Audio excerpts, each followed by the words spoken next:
ગુજરાત માધ્યમિક અને ઉચ્ચતર માધ્યમિક શિક્ષણ બોર્ડ દ્વારા ધોરણ 12 સાયન્સ, આર્ટ્સ અને કોમર્સનું પરિણામ જાહેર કરાયું છે. વડોદરાના સાયન્સ અને કોમર્સના પરિણામમાં આ વર્ષે ધરખમ વધારો થયો છે. ગુજરાત માધ્યમિક અને ઉચ્ચતર માધ્યમિક શિક્ષણ બોર્ડની પરીક્ષામાં 4,77,392 વિદ્યાર્થીઓ પરીક્ષા આપી હતી, જેમાં ગત વર્ષે વિદ્યાર્થીઓની પાસ ટકાવારી 80.39% નોંધાઈ હતી, જ્યારે વિદ્યાર્થીઓની 67.03% નોંધાઈ હતી. ત્યારે આ વર્ષે ધોરણ 12 વિજ્ઞાન પ્રવાહ અને વિજ્ઞાન પ્રવાહના પરિણામમાં ધરખમ વધારો થયો છે. રાજ્યનું સામાન્ય પ્રવાહનું પરિણામ 91.93% રહ્યું હતું, જ્યારે સાયન્સનું પરિણામ 82.45% આવ્યું છે. તો વડોદરામાં 25,000થી વધુ વિદ્યાર્થીઓએ બોર્ડ પરીક્ષા આપી હતી.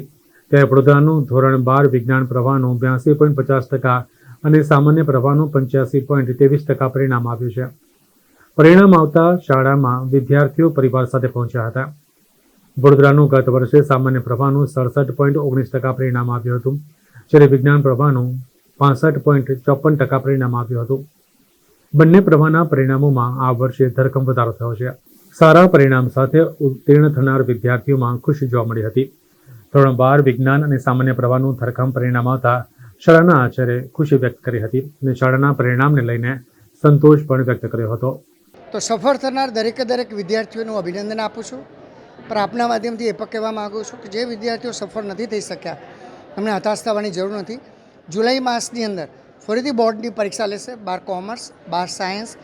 આપ સ્કૂલનો સંપર્ક કરો, ફરીથી જે ફોર્મ ભરવાનું થાય ફોર્મ ભરજો અને હતાશ થયા વગર ફરીથી મહેનતમાં લાગી જાઓ. તો કોઈ એવું અજુગતું પગલું નહીં ભરતા કે આપણા માતા પિતાને કોઈ દુઃખ થાય. આભાર. મારું નામ માનસી સચિન દાવડેકર છે. હું વિજ્ઞાન પ્રવાહમાં છું ને મારા 96.51% આવ્યા છે.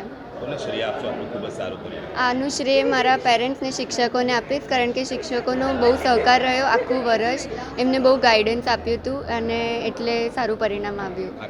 મારા ઓવરઓલ 97.99% આવ્યા છે અને ઓવરઓલ પર્સન્ટેજ જોવા જઈએ તો 87. હું શ્રેય મારા ફેમિલી, ફ્રેન્ડ્સ બધાને જ આપીશ. બસ મોસ્ટલી મારી ગ્રેન્ડમધરને વધારે આપીશ, કેમ કે હું એમની જોડે રહેતી હતી. મારા મોમ ડેડ અવેલેબલ નહોતા ઓલ ધ ટાઈમ.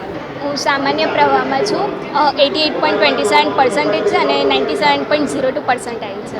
ટીચર્સને પહેલાં તો શ્રેય આપીશું કે એમને અમારી માટે એટલી મહેનત કરી, અમને સારું સજેશન આપ્યું કે કઈ રીતે સ્ટડી કરવી જોઈએ, કયા ચેપ્ટર્સ પર વધારે વેઇટેજ આપવું જોઈએ. એ રીતે પેરેન્ટ્સને પણ શ્રેય આપીશું કે એમને કોઈ એવું પ્રેશર નથી કર્યું કે આટલું રિઝલ્ટ જોઈએ જ કે રીતે.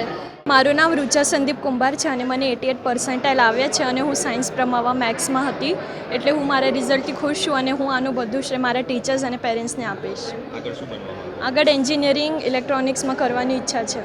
આમ મહેનત તો ખૂબ કરી હતી. 11th 12th બંને વર્ષની મહેનત આમાં કામ લાગી છે, કારણ કે વર્ષના સ્ટાર્ટિંગથી જે મહેનત કરીએ તો લાસ્ટમાં એટલું હાર્ડ ના પડે, એટલે સ્ટાર્ટિંગથી મહેનત કરવાની અને ક્વેશ્ચન ક્રિટ્સ અને બધું કરવાનું.